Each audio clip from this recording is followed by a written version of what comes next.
Qala Allah Ta'ala fil Qur'anil Karim, laqad kana lakum fi Rasulillahi uswatun hasanah. Shadaqallahul azim. Yang kami hormati Bapak Haji Sutisna Maulana selaku Ketua Majelis Taklim Silaturahmi, yang kami hormati Ibu Hajah Siti Surtinah selaku Ketua BKMT Kota Baru, yang kami hormati para Ketua DKM Masjid Musholah, para Ketua Majelis Taklim Ibu-ibu, Ketua RT RW, dan para tamu undangan yang tidak bisa kita sebutkan satu persatu namanya, namun tanpa mengurangi rasa takjim dan mahabbah kami. Awalan, marilah kita panjatkan puja dan puji syukur kita kepada Allah Subhanahu wa Ta'ala yang senantiasa memberikan kita rahmat, taufik, hidayah, inayahnya, yang mana alhamdulillah pada kesempatan yang berbahagia ini kita sama-sama bisa bermuajahah, bersilaturahmi guna menghadiri pengajian takblik akbar Maulid Nabi besar Muhammad sallallahu alaihi wasallam.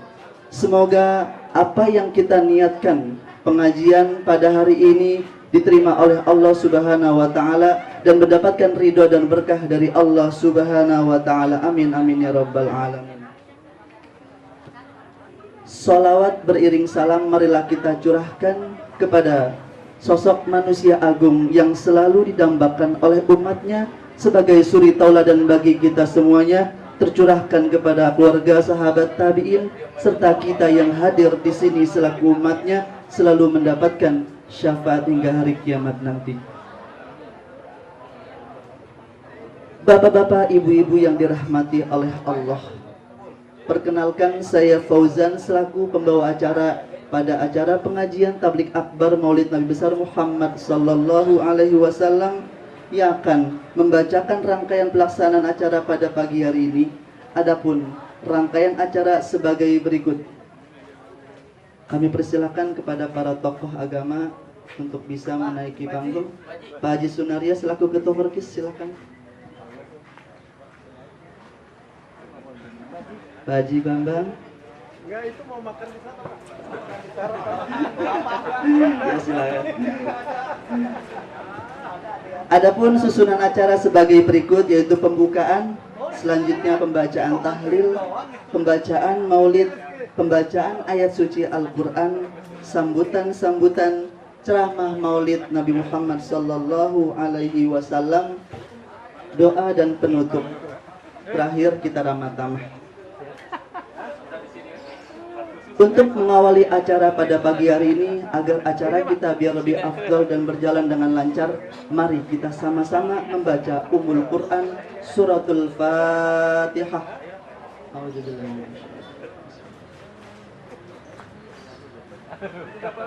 Udah deh. Hah? Aku nggak usah di sini aja.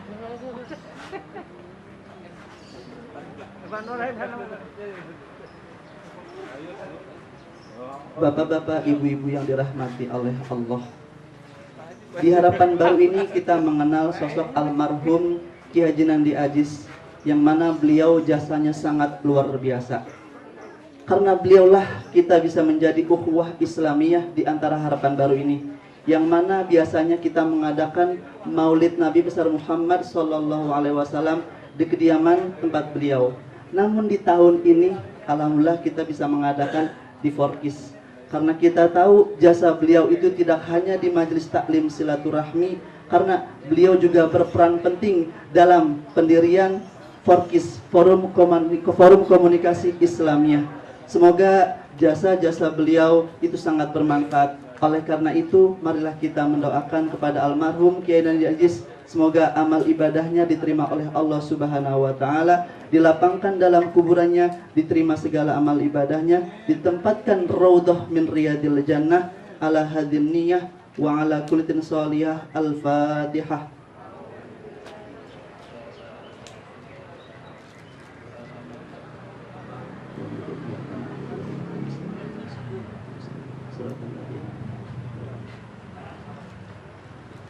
Baik, untuk acara selanjutnya pembacaan tahlil yang akan dipimpin oleh Bapak Haji Sutisna Maulana, kami persilahkan. Arwahi abaina wa ummahatina wa ajdadina wa jaddatina wa azwajina wa auladina wa jamil mu'minin wal mu'minat wal muslimin wal muslimat al ahya'i minhum wal amwat. Al-Fatihah. A'udzu billahi minasy syaithanir rajim. Bismillahirrahmanirrahim. Alhamdulillahi rabbil alamin arrahmanir rahim maliki yaumiddin iyyaka na'budu wa iyyaka nasta'in ihdinas siratal mustaqim siratal ladzina an'amta 'alaihim ghairil maghdubi 'alaihim waladdallin amin. Salli ala Muhammad ya rabbi khassarahu bil fadilah.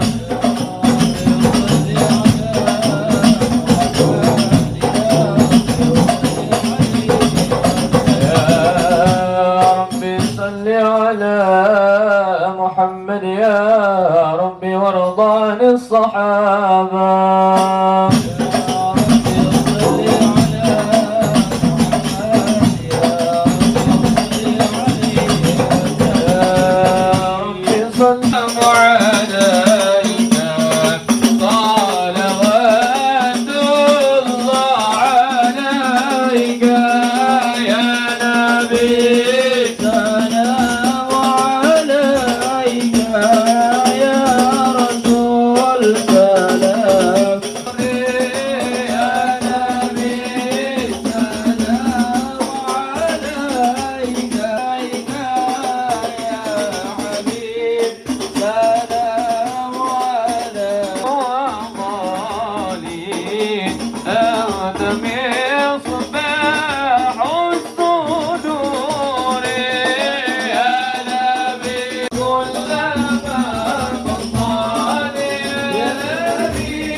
Bismillahirrahmanirrahim.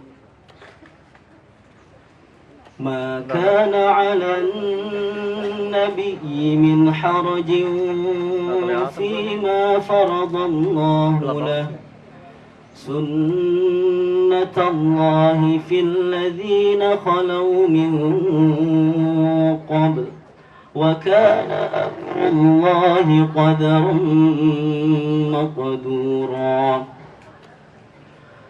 الذين يبلغون رسالات الله ويخشونه ولا يخشون أحدا إلا الله وكفى بالله حسيبا ما كان محمد أبا أحد من رجالكم وكان الله بكل شيء عليما يا أيها الذين آمنوا اذكروا الله ذكرا كثيرا. Semoga dengan pembacaan ayat suci Al-Quran tadi kita mendapatkan hikmah dan kita mendapatkan pahala dari Allah Subhanahu wa Ta'ala. Hadirin yang dirahmati oleh Allah, sebelum kita menginjak acara inti, marilah kita sedikit dengarkan sambutan-sambutan. Untuk sambutan pertama dari Ketua Panitia Maulid oleh Bapak Sulaiman, waktu dan tempat kami persilahkan. Marilah kita panjatkan puji syukur kepada Allah Subhanahu wa Ta'ala yang telah memberikan taufik hidayah dan inayah sehat walafiat serta karunia hidup dalam iman dan Islam, yang memberikan kita nikmat tiada terhingga sehingga pada hari ini kita dapat berkumpul dalam acara Maulid Nabi Muhammad Sallallahu Alaihi Wasallam. Baru gue datang disuruh ngomong. Mohon maaf ya, di sini bukan lurah kalau nggak pantun. Saya ngomong nggak lama-lama ya, izin karena tadi dibisikin jangan lama-lama sambutannya. Insya Allah jalan-jalan ke pasar lama, di pasar lama beli kain. Saya ngomong nggak lama karena masih banyak acara yang lain. ikan cepat, ikan gabus, ikan lawan, ikan teri. Makin cepat, makin bagus. Semoga Tuhan meridhoi. Demikian, assalamualaikum warahmatullahi wabarakatuh. Waalaikumsalam warahmatullahi wabarakatuh. Aku belum ngomong. Tapi kalau misalnya pengen cepet nikah, pengen banyak duit, pengen sehat, kemudian hajatnya terkabul, dan ada sesuatu keinginan dan juga keistimewaan di dalam kehidupannya, baca Ratibul Atos dan lain sebagainya, dan mempunyai keistimewaan luar biasa. Ada salah satu keistimewaan, kenapa? Karena Ratibul Atos ini dikarang oleh Al-Imam Umar bin Abdurrahman Al-Atos, ulama wali min awliyaillah. Beliau punya murid siapa? Namanya Syekh Ali Baros. Syekh Ali Baros ini benar-benar diakui murid oleh Al-Imam Al-Habib Umar bin Abdurrahman Al-Atos, pengarang Ratibul Atos. Ada salah satu kisah riwayat yang disampaikan oleh guru saya ketika Al-Imam Al-Habib Umar bin Abdurrahman Al-Atos bercengkrama, duduk-duduk bersama dengan murid-muridnya. Beliau mengatakan, ada Nabi Khidir di luar, tolong jemput ke sini. Ini luar biasa nih, ulama besar Al-Imam Al-Habib Umar bin Abdurrahman Al-Atos. Beliau ulama besar dan beliau kasab, dia bisa melihat Nabi Khidir dalam keadaan tersadar. Kontan semua murid-muridnya berlari menjemput Nabi Khidir. Ada salah satu muridnya enggak pergi keluar. Siapa? Si Ali Baros. Ditanya oleh Habib Umar bin Abdurrahman Al-Atos, kenapa engkau enggak pergi menjemput daripada Nabi Khidir? Ya Habib, kata Imam si Ali Baros, Nabi Khidir aja jauh-jauh datang ke sini mau menjumpai engkau. Saya udah ada di depan engkau, kenapa saya harus meninggalkan engkau? Luar biasa. Dan kata Habib Umar bin Abdurrahman Al-Atos, enggak akan aku terima doa ataupun wasilah ataupun tawasul orang yang menyebut namaku tanpa menyebut daripada muridku si Ali Baros. Dan Bapak Ibu dan semuanya apakah tahu siapa si Ali Baros? Beliau punya cicit. Siapa? Beliau adalah Ustadz Haikal Hasan, cicit daripada Syekh Ali Baros. Takbir. Sallu ala Muhammad. Mudah-mudahan semuanya dibalas dan juga mendapatkan secepatnya apa yang sudah diberikan, baik moral maupun material. Rahim, nggak bakal kita tinggalkan tempat ini sebelum bertambah cinta kepada Rasulullah Sallallahu Alaihi Wasallam. Nggak akan kita tinggalkan tempat ini sebelum di hati kita bersemayam satu-satunya manusia yang paling berhak mengisi sanubari kita, satu-satunya manusia yang bisa menyelamatkan kita di hari kiamat, satu-satunya manusia yang menunggu kita di depan jembatan Siratal Mustaqim. Tidak laki lo bu, tidak bini lo pak. Mana bisa laki lo bini lo begitu? Betul? Nggak bisa. Pak RT, Pak Lurah, Pak Camat, Pak Gubernur, Pak Presiden nggak bakal bisa. Apalagi sekedar Menko nggak bisa. Siapa itu? Bisa? Nggak bisa, nggak bisa. Bahkan Nabi Ibrahim, Nabi Adam, Nabi Idris sampai Nabi Isa alaihissalam berkumpul nggak bisa. Bahkan malaikat mukarrabin tambah malaikat Jibril wa Mikail wa Israfil wa Israel Munkar Nakir Rakib Ridwan Malik nggak bisa juga. Tambah malaikatnya Arsy, tambah malaikat alam mukarrabin yang memanggul arsy-Nya Allah Subhanahu wa taala, nggak bisa. Semua ini bergabung, semua habaib, semua kiai, semua ulama membawa telaga minum. Kita bisa minum ya boro-boro, dia aja belum tentu. Betul nggak? Yang bisa menyelamatkan kita, yang bisa memberikan kita air minum ketika semua makhluk kehausan di telaga Kautsar, yang bisa menunggu kita di depan jembatan Siratal Mustaqim. Nggak ada lain, nggak ada bukan. Itu yang harus kita peringati hari ini, dan itu menjadi topik utama kita. Keluar dari tempat ini dadanya penuh dengan cinta 100% asli, murni, tulen 24 karat kepada yang mulia, yang namanya akan kita sebut, yang akan menggetarkan arsy Allah Subhanahu wa taala. Sayyiduna wa habibana wa syafi'ana wa maulana wa zurina wa qurratu ayuna Sayyiduna Muhammad wa ala alihi wa zurriyatihi wa ashabihi wa azwajihi wa ummati Muhammad sallallahu alaihi wasallam. Hadirin, topiknya seperti itu.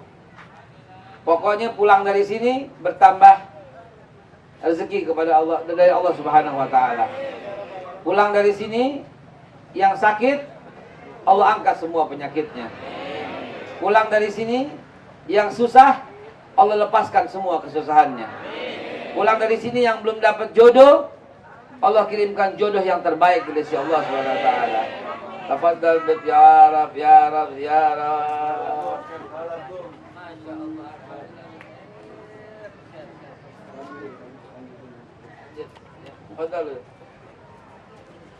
Amin ya Allah ya Rabbal alamin. Mari kita mulai. Ini nunggu enti dulu nih. Antum datang lah mulai nih. Bismillahirrahmanirrahim. Bismillahilladzi la yadurru ma'asmihi syai'un fil ardi wala fis sama' wa huwas samiul alim. Bismillahi tawakkaltu 'ala Allahi la haula wala quwwata illa billahil 'aliyyil 'azim. Bismillah rabbi Allah hasbi Allah tawakkaltu 'ala Allah i'tasamtu billah fawattu amma ila Allah ma syaa Allah la quwwata illa billah. Bismillahi amanna billah wa man yu'min billah la khaufun 'alaih. Bismillahi azzallah bismillahi jallallah. Bismillah ta'asamna billah bismillah tawakkalna billah. Bismillah walhamdulillah wal khairu wasyarru bi masyiatillah. Bismillahirrahmanirrahim. Bismillahirrahmanirrahim. Bismillahirrahmanirrahim. Bismillahi assalamualaikum warahmatullahi wabarakatuh. Innal hamdalillah wa syukurillah ala ni'matillah. Wassalatu wassalamu ala Rasulillah Sayyiduna Muhammad ibn Abdullah wa ala alihi wa sahbihi wa mawala. Amma ba'du. Faya ibadallah, usikum wa nafsi bitaqwallah. Faqad fazal muttaqun, faqad fazal man ittaqa, wa khaba man tagha. Itu artinya beruntung orang yang bertakwa. Faqad faza man ittaqa. Enggak ada lain, hanya orang bertakwa yang beruntung. Selebihnya faqad faza man ittaqa wa khaba man tagha. Binasa. Selebihnya binasa. Saya sebut dengan kalimat tagha yaitu berlebihan, binasa. Artinya pokoknya selain yang bertakwa binasa. Faqad faza man ittaqa wa khaba man tagha. Qala Allah Ta'ala fil Qur'anil Karim, a'udzu billahi minasyaitonir rajim. Ya ayyuhalladzina amanu taqullaha wal tanzur nafsum ma qaddamat lighad fattaqullaha innallaha khabirum bima ta'malun. Itu menjadi topik utama. Kita melihat ke belakang diri kita, orang-orang yang telah berlalu. Begitu juga kita lihat sejarah baru untuk lighadin, untuk bersikap besok bagaimana. Bagaimana cara kita bersikap besok lighadin dengan cara melihat apa yang telah lalu. Itulah topiknya. Bismillahirrahmanirrahim. Karena habis ini mesti sebelum lohor sampai di Bekasi Utara, maka insya Allah yang saya mau sampaikan sedikit yaitu satu sunnah Nabi. Satu aja. Yang mana yang mau dibahas satu silahkan. Sunnah Nabi. Mana dia sunnah Nabi? Satu, misalnya apa sunnah Nabi misalnya? Sunnah Nabi. Sunnah Nabi, makan tangan kanan. Sunnah Nabi,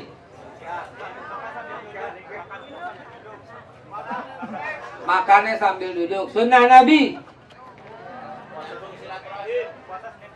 Senin puasa, Senin Kamis, silaturahim. Sunnah Nabi, hah? Ayyamul Bid, puasa 3 hari. Sunnah Nabi, Qiyamul Lail. Sunnah Nabi, duha. Sunnah Nabi, sunnah Nabi. Saya nulis buku judulnya 1000 sunnah Nabi, benar-benar 1000. Baru 4 sebut udah berhenti. Apa? Makan tangan kanan, ya. Masuk kamar mandi kaki kiri, ya. Keluar kaki kanan, ya. Baru 8. Sunnah Nabi, Pak Lurah, Pak Kiai, Lihat betapa hancur hati kita. Dari tahun ke tahun, alhamdulillah atas izin Allah, ini 1984 udah ceramah. Tahun 84 udah diundang sampai ke Parung waktu itu pertama kali itu belum kuliah itu. Masih SMA tuh, udah ceramah. SMP, SMA ya. Udah. Umur lo masa nggak tahu. SMP kayaknya. Apa SMA ya? 84. Oh SMP 86 SMA. 86 SMA. Dari tahun ke tahun yang saya tanya, sunnah Nabi nggak seputar dari itu doang udah. Apalagi ini lebih parah lagi malam Jumat, ya Allah. Yai. Mumpung belum terlalu jauh, saya sampaikan. Nggak ada hadisnya, alias palsu. Yang mulia guru kita, Profesor Dr. Ali Mustafa Yakub MA almarhum. Beliau imam besar Masjid Istiqlal, menulis buku judulnya Hadis-hadis palsu yang populer. Salah satunya itu malam Jumat. Udah salah, populer lagi. Yang mulia guru saya juga, di mana saya belajar kepadanya,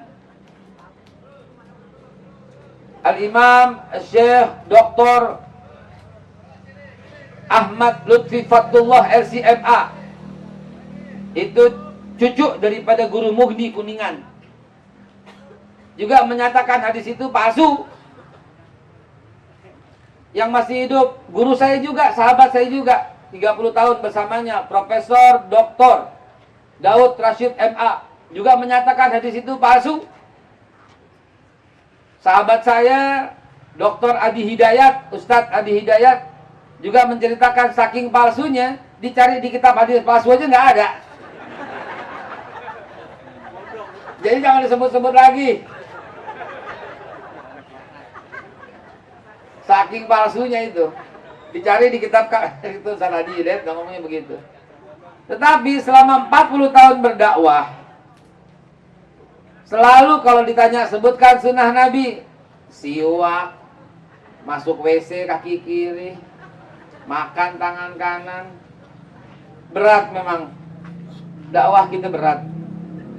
Dakwah kita berat, para kiai, para alim ulama, para hafiz, para hufaz, para hujjaj, ketua DKM yang saya hormatin, ketua yayasan yang saya hormatin, ketua masjid, ketua Forkis yang saya hormatin, dan seluruh jajarannya yang saya hormati, yang saya muliakan. Saya nggak sebut lagi tadi, Pak Lurah dan semua jajarannya.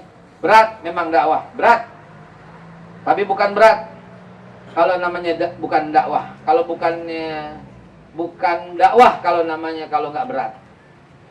Tapi hari demi hari semakin kita rasakan hal yang demikian. Semakin hari semakin dangkal. Belum pernah saya mendengar ucapan yang sangat sunnah yang harus ditegakkan. Sunnah Nabi itu adalah baca Quran, Bu, udah kenceng, keras, salah lagi, ya Allah.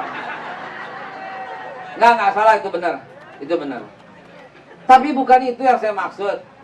Ayatnya udah pada hafal, tapi nggak dikonekin, nggak disambungin. Wa ma arsalnaka illa rahmatan lil. Ke situ pola pikirnya. Sunnah Nabi siwak, betul. Tapi yang bersihkan gigi lu sendiri.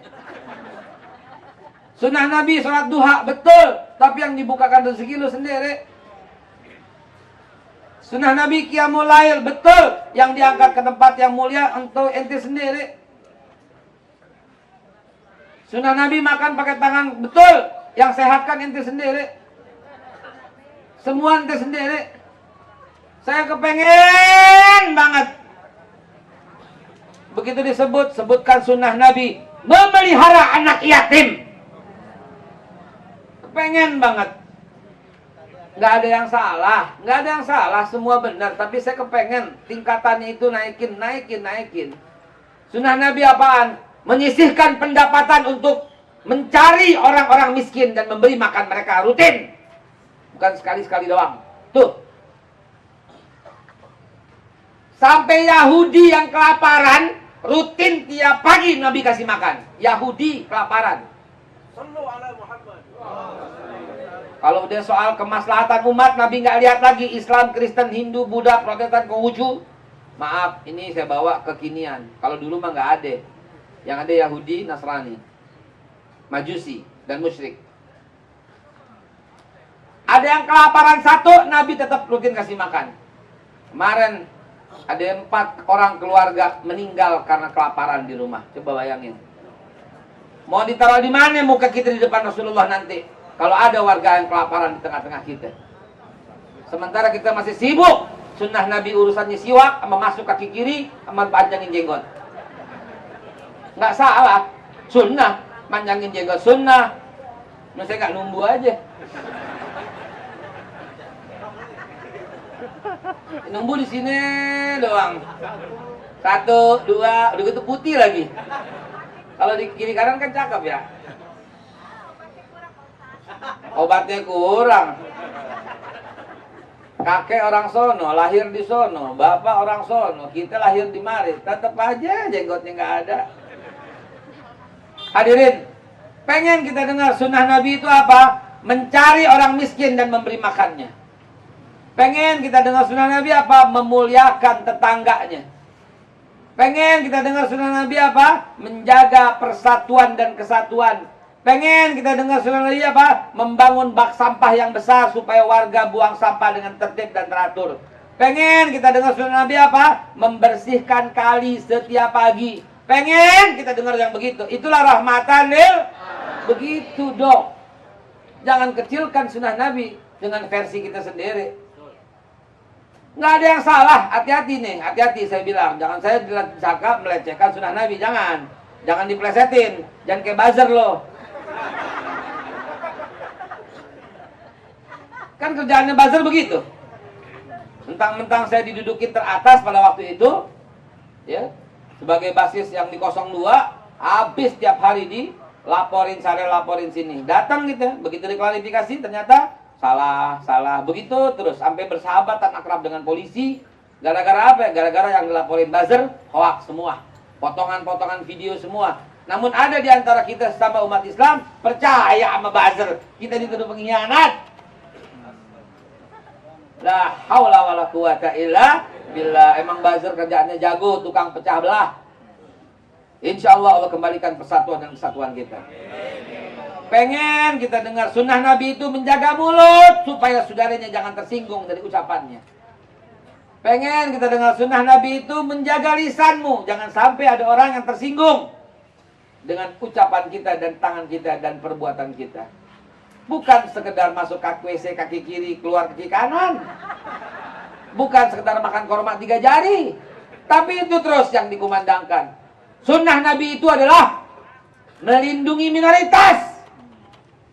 Bantah kalau bisa.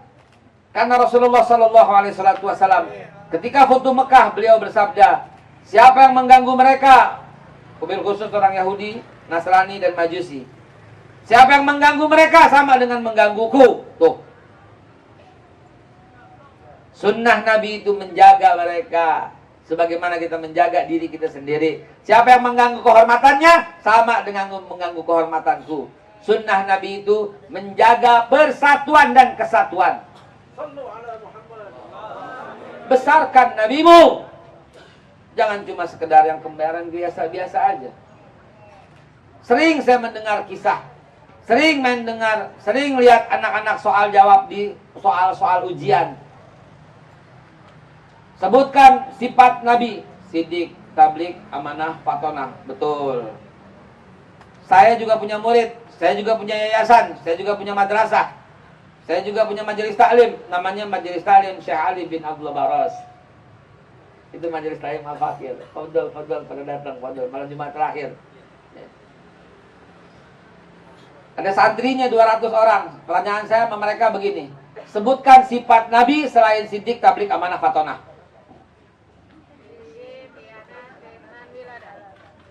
Selain itu,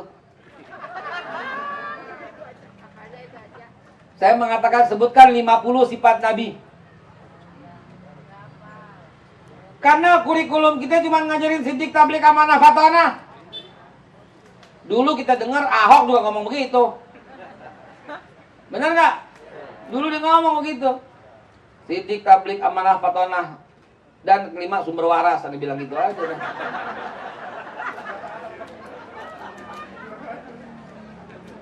Hadirin yang dimuliakan Allah Subhanahu wa taala. Sebutkan 50 sifat Nabi. Saya tanya tuh sama anak-anak. Sebutkan 50 sifat Nabi. Bingung nggak dia pada? Bingung, makanya saya bilang, luaskan. Ini zaman milenial. Anak muda, luaskan sifat Nabi itu apa? Satu, pemersatu dunia. Ulama, kiai, habaib yang saya hormati, yang saya muliakan, sering kita dengar Nabi menyatukan kaum Ansor dan kaum Muhajirin, gitu kan? Sayang banget, koma, mestinya, tapi titik sampai di situ. Padahal Nabi menyatukan suku Aus dan suku Hadras. Nabi menyatukan kaum Bani Huraidah dengan Bani Aus. Itu Yahudi semua, Nabi satukan semua. Jadi Nabi bukan hanya menyatukan antar Islam, tapi Nabi juga menyatukan suku-suku, ras, kelompok, agama, organisasi yang lain di luar Islam. Maka pantas kita nobatkan Nabi Bapak persatuan dunia. Sallu ala Nabi Muhammad. Bukan cuma itu. Nabi pada waktu di zamannya di Mekah sebelum diangkat jadi Rasul, tidak ada satu orang pun kecuali pernah berhubungan uang dan meminjam uang daripada seorang yang bernama Muhammad bin Abdullah bin Abdul Muthalib. Karena dia pemuda terkaya di zamannya. Terkaya, tidak ada satupun yang lebih kaya dari Nabi Muhammad. Tapi lihatlah, sejarah mencatat dia pemuda miskin yang menikahi seorang janda kaya. Yang mulia Sayyidatuna Al-Kubra Khadijah Al-Khuwailid. Beliau terkaya di zamannya. Mas kawin yang diberikan kepada Khadijah, kalau dihitung zaman sekarang, sama dengan 40 mobil termewah, yaitu 40 buah mobil Rolls Royce. Bandingkan dengan antum, paling seperangkat alat sholat. Nabi itu kaya, Bu. Kaya raya, bahkan paling kaya. Tapi beliau hidup sederhana. Beliau hidup memilih hidup lebih miskin. Kalau kita terpaksa miskin. Beliau memilih miskin, tapi kaya aslinya. Berapa mas kawinnya ketika melamar yang mulia Sayyidatuna Khadijah? 40 ekor unta betina ditambah 512 keping emas. Ente 3 gram.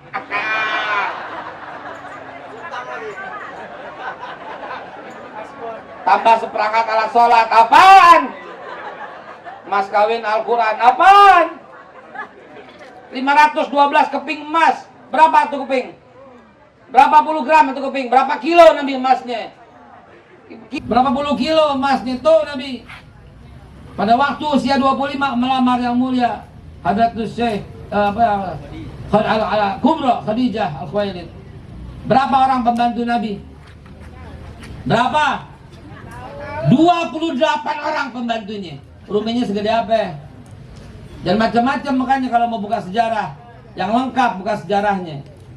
Ini manusia pilihan Allah ini.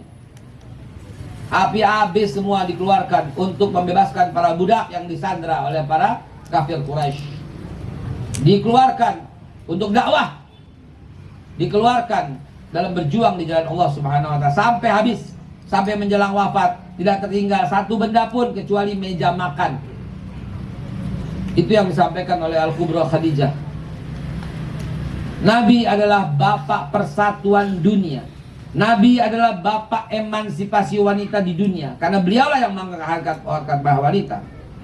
Pada waktu itu semua melecehkan wanita. Pada waktu itu wanita dianggap barang yang bisa ditukar, yang bisa dijadikan borah, yang bisa dijadikan bayaran perjudian, bayarannya wanita. Nabi yang mengharamkan itu semua. Nabi adalah bankir pertama di dunia. Karena beliau, semua orang pernah berhubungan uang dan pinjam uang. Nabi, bapak pegadaian pertama di dunia. Karena pada waktu itu, semua orang Mekah, kalau mau keluar kota, dititipkan barangnya di rumah Nabi SAW. Nabi, bapak antariksawan pertama di dunia. Karena beliau yang pertama kali menjelaskan soal gerhana matahari dan gerhana bulan. Karena beliau yang pertama kali menceritakan bulan matahari tidak akan saling berdahuluan, dan malam tidak akan mendahului siang, dan siang tidak akan mendahului malam. Kurang apa coba? Lengkap seutuh-utuhnya. Nabi pula bapak kedaulatan pertama kali di dunia, karena beliau memutuskan dalam piagam Madinah, apabila negara Madinah dalam bahaya, maka baik Islam maupun yang bukan Islam harus bersatu padu membela negara ketika diserang oleh bangsa yang lain. Lihat, Nabi memberikan konsep hankam. Nabi memberikan konsep apa? Kedaulatan. Nabi pasal 1 piagam Madinah, Nabi menyatakan Nabi tidak lagi melihat suku, ras, kelompok, golongan. Dipanggil Abu Bakar Siddiq radhiyallahu an, mulia. Dipanggil bangsa Arab, suku Bani Tamim, konglomerat. Dipanggil lagi Bilal bin Rabah, miskin, bekas budak, orang Habasyah, Ajam. Tidak ada kemuliaan Abu Bakar dibanding Bilal, dan tidak ada kemuliaan Bilal dibanding Abu Bakar, kata Nabi. Bapak yang menyamakan, bapak bineka tunggal ika, Nabi kita Muhammad sallallahu alaihi wasallam. Dipanggil lagi Ali bin Abi Thalib, mulia, Arab, Quraisy, Ahlul Bait, keluarga Rasul. Dipanggil lagi Salman Al-Farisi, Ajam, dari Persia, mantan Yahudi, mantan Nasrani. Tidak ada kemuliaan Ali dibanding Salman, dan tidak ada kemuliaan Salman dibanding Ali, kecuali semuanya adalah takwanya. Nabi nggak lihat suku. Kita sampai sekarang masih suka lihat. Orang Jawa maunya kumpul sama orang Jawa, disangka persatuan. Itu bukan persatuan, itu perkumpulan orang Jawa. Orang Betawi maunya kumpul sama orang Betawi, itu bukan persatuan, itu namanya forum Betawi Rempuk. Orang Sunda maunya kumpul sama orang Sunda, itu bukan persatuan, itu namanya paguyuban Pasundan. Orang Padang kumpul maunya sama orang Padang, itu bukan persatuan, itu arisan orang Minang. Betul tidak? Persatuan itu terdiri dari berbagai macam perbedaan, mereka bersatu. Maka topi ini saya angkat setinggi-tingginya untuk Ketua Forkis yang menyatukan semua elemen Islam di Bekasi. Tepuk tangan ke mulut. Perlu dicontoh ini. Orang NU maunya kumpul sama orang NU, itu bukan persatuan, itu perkumpulan Nahdiyin namanya. Orang Muhammadiyah kumpulnya maunya orang Muhammadiyah, itu bukan persatuan, itu perkumpulan Muhammadiyah dan Kokam. Orang Al-Irsyad maunya kumpul sama orang Al-Irsyad, itu bukan persatuan, itu perhimpunan Al-Irsyad Al-Islamiyah. Betul apa tidak? Ada lagi orang kita bikin maulid dibedah-bedahkan, maunya kumpul sama kelompoknya, seolah-olah paling nyunnah. Yang lainnya emang apaan? Ini Ustadz sunnah, emang kenapa gue makro? Ini bukan persatuan, ini asobiyah namanya. Tapi persatuan itu adalah mau apapun sukunya, kelompoknya, mau apapun organisasinya, dia berkumpul bersama karena Tuhannya sama, nabinya sama, agamanya sama, kiblatnya sama, kitabnya sama, semuanya sama. Ini yang namanya ukhuwah Islamiyah. Hari ini mulai hilang begitu. 01 mantan sama 02 mantan nggak mau ketemu, ngatain ini cebong, sini ngatain ini kampret. Berganti lagi menjadi perkataan yang lebih bengis. Ini komunis, ini Yaman. Berganti lagi ini kadrun, ini kodrun. Apa-apaan coba seperti ini. Tiap hari, tiap bulan kita bikin maulid, tiap tahun kita bikin maulid. Tapi sunnah Nabi yang dibicarakan masih seputar jenggot dan siwak. Padahal persatuan dan kesatuan tinggal di ujung tanduk, saudara. Persatuan tinggal di ujung tanduk. Kita masih mempersoalkan mantan 1, mantan 2. Masih ada barisan emak-emak sakit hati. Sakit hati kenapa lu? Sakit hati kenapa? Ada barisan emak-emak sakit hati. Kenapa? Ditinggalin. Siapa yang ninggalin?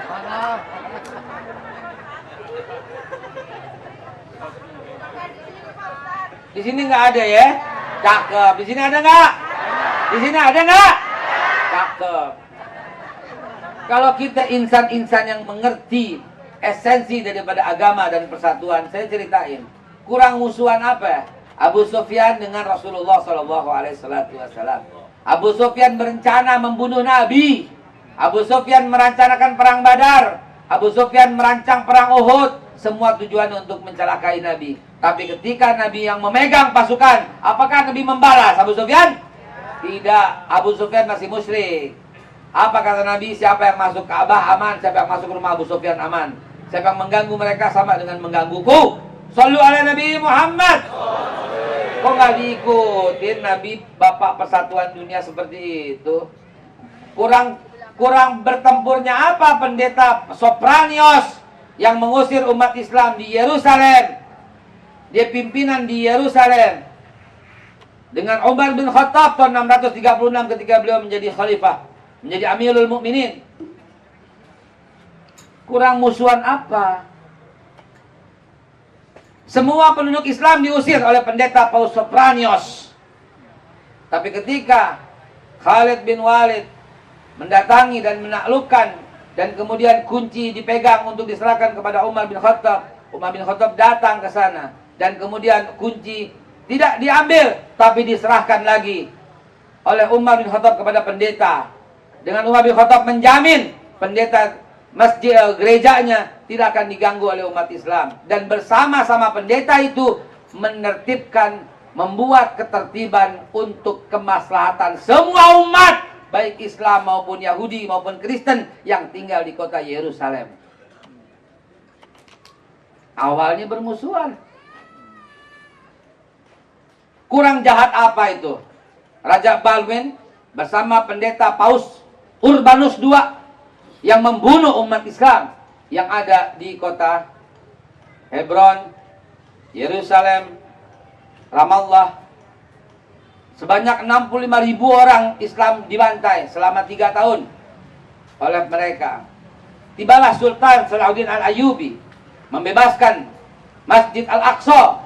Apakah dengan membalas membunuh lagi? Tidak. Tapi melanjutkan perjanjian Wa'dal Umariyah yang Umar bin Khattab buat dengan perjanjian Ramallah yang isinya bersama-sama membangun seluruh kota Palestina. Sallu ala Nabi Muhammad. Sultan Salahuddin Al-Ayyubi mengikuti Umar bin Khattab, Umar bin Khattab mengikuti Nabi Muhammad sallallahu alaihi wasallam. Ternyata di belahan dunia juga terjadi. Tahun 1600 ketika Toyotomi bertempur dengan Tokugawa, mereka bertempur habis-habisan. Namun kemudian Toyotomi menyadari, ini kita memperebutkan satu pucuk pimpinan di Jepang, Shogun. Maka dia membuang samurainya, dipeluknya, dan kemudian itu para tentara yang sedang bertempur tiba-tiba berhenti bertempur. Dia lemparkan samurai-samurainya, dia turun dari kuda-kudanya, dan dia berangkulan bersama-sama membangun Jepang. Jadi hebat tuh Jepang. 1976 Deng Xiaoping pasukannya membunuh pasukan Mao Zedong di Tiongkok. Namun kemudian ketika pemilihan berlangsung, berhasil menanglah Mao Zedong. Dan apa yang dilakukan Mao Zedong? Diambil Deng Xiaoping sebagai Sekjen Partai Komunis Cina Tiongkok. Mari kita bangun Cina bersama setelah mereka bertempur habis-habisan. Di Amerika tahun 1906, Presiden Amerika yang ke-16, Abraham Lincoln, ketika datang ke rumah kompetitornya, rivalitasnya, namanya William Seward, baru sampai depan rumah, Seward berkata, "Itu ngapain monyet datang ke rumah saya? Usir, jangan sampai ada monyet masuk ke rumah saya," kata Seward. Dan ternyata besoknya pemilihan, yang terpilih sebagai presiden bukan Seward, tapi Lincoln. Apa yang dilakukan Lincoln? Lincoln kemudian mengangkat Seward sebagai head of state, sebagai mensekap, mensesnek kalau sekarang. Ketika ditanya, "Kenapa kamu angkat saya?" kata Seward. Lincoln berkata, "Because you love America. Mari kita bangun Amerika bersama." Kok bisa? Belum lama, baru kemarin Barack Obama bertempur dengan Hillary Clinton. Hillary menuduh Obama pengkhianat. Hillary menuduh Obama sebagai teroris yang ada di belakang umat Islam. Bahkan mengorek-ngorek latar belakang Obama yang nama aslinya ternyata Barack Hussein Obama. Bukan orang Amerika asli, Bahkan orang Islam Afrika, Black Muslim Afrika. Barack Obama nggak dendam. Ternyata pilpres berlangsung, Barack Obama yang jadi presiden. Dan hari pertama pelantikannya langsung mengangkat Hillary sebagai menteri luar negerinya. Kok mereka bisa menghapus dendam untuk membangun bangsanya, sementara kita 5 tahun tetap ada barisan sakit hati. 5 tahun tetap ngata-ngatain saudaranya dengan cebong kampret. 5 tahun mereka juga tetap ngata-ngatain kodran kadrun. 5 tahun ngata-ngatain nyaman. Sementara kita nggak pernah menyebutkan cek.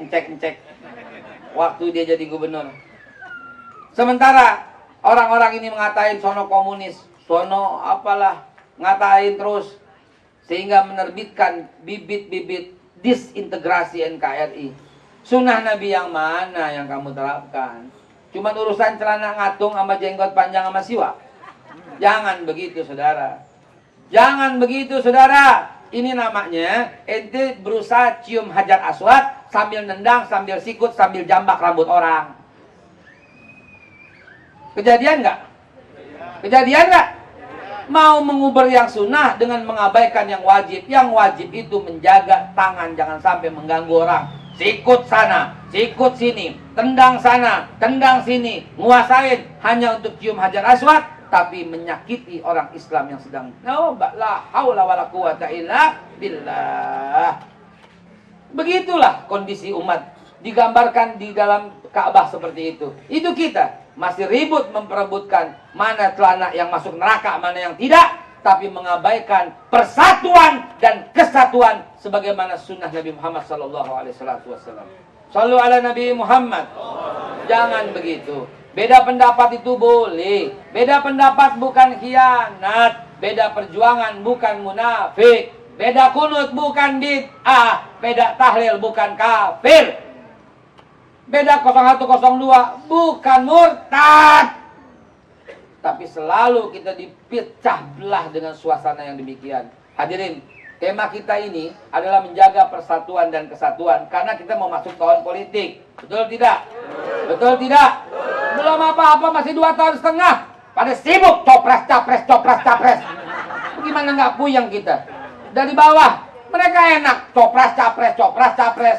Pergi sono, pergi sini enak. Tapi di bawah selalu lagi bertempur lagi antara lu siapa, gue siapa, lu siapa, gue siapa. Akhirnya sampai kapanpun persatuan dan kesatuan hanya di ujung lidah, tidak bisa terjadi. Sampai kapanpun akhirnya bangsa kita nggak akan bisa menjadi bangsa yang besar. Tugas kita yang telah menyadari ini, bawa bangsa kita menjadi bangsa yang hebat, bawa bangsa kita menjadi bangsa yang besar, kembali menjadi macan Asia. Dulu pada waktu zaman Pak Harto almarhum, kita swasembada, petani makmur, dihormati, sampai datang pada waktu KTT, kata Pak Harto, semuanya pakai batik, luar biasa Pak Harto waktu itu.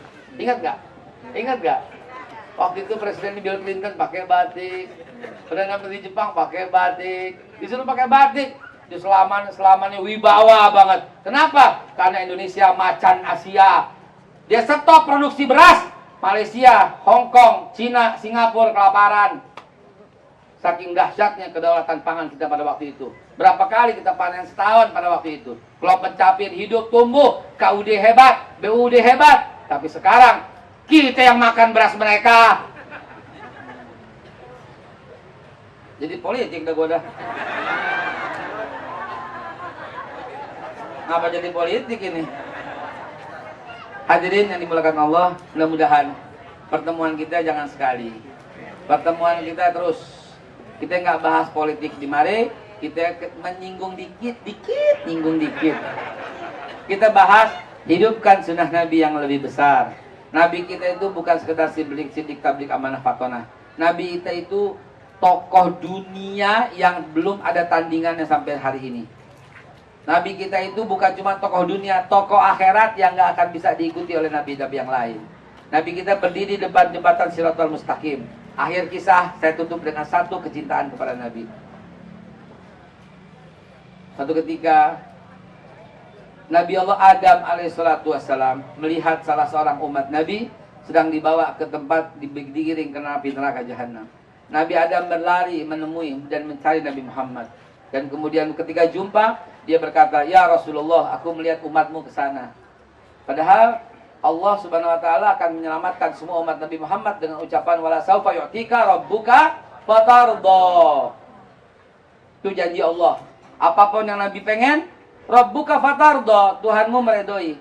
Apa yang dijawab oleh Nabi? Izan ya Rabb la arda wa wahidun min ummati finnar. Itu yang Nabi jawab. Kalau demikian ya Allah, enggak aku rela satupun umatku di api neraka. Nabi Adam berkata, "Ya Rasulullah, ada umatmu ke sana." Nabi Muhammad lari menyusul malaikat Malik yang siap-siap menjebloskan umat Nabi Muhammad ke dalam api neraka Jahannam. Apa kata Nabi? "Ya malaikat, timbang lagi. Timbang lagi." Ya Rasulullah, malaikat membacakan surat Tahrim ayat 6. Bukankah kami para malaikat tidak pernah mengkhianati Tuhannya? Timbang lagi. Sampai kemudian terdengarlah firman Allah dari arsy, "Turuti apa yang dikehendaki kekasihku." Shallu ala Nabi Muhammad. Ditimbang lagi, saudara. Ditimbang lagi. Ketika ditimbang ternyata benar.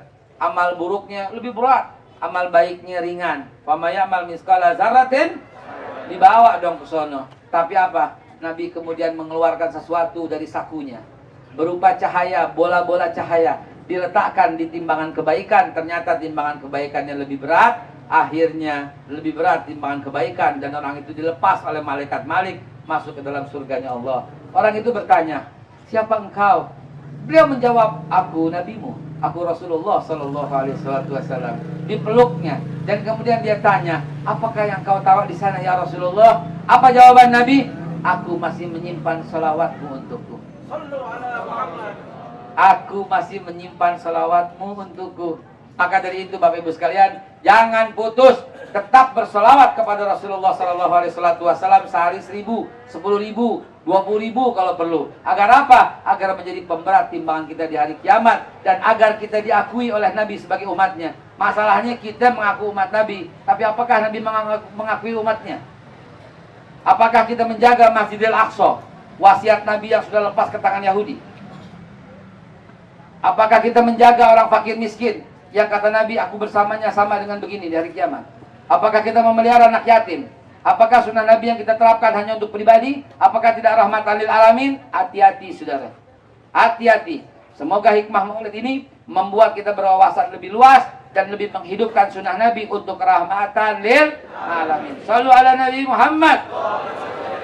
Sekali lagi, jalan-jalan ke pasar lama sampai ke sana ke tukang gigi. Saya nggak bisa lama-lama, sebentar lagi mau ceramah lagi. Mudah-mudahan Allah Subhanahu wa taala satukan kita. Asap dapur pintu terbuka, tercium sedap si ikan bedak. Nggak disangka, nggak diduga, di tempat ini akan lagi kita berjumpa.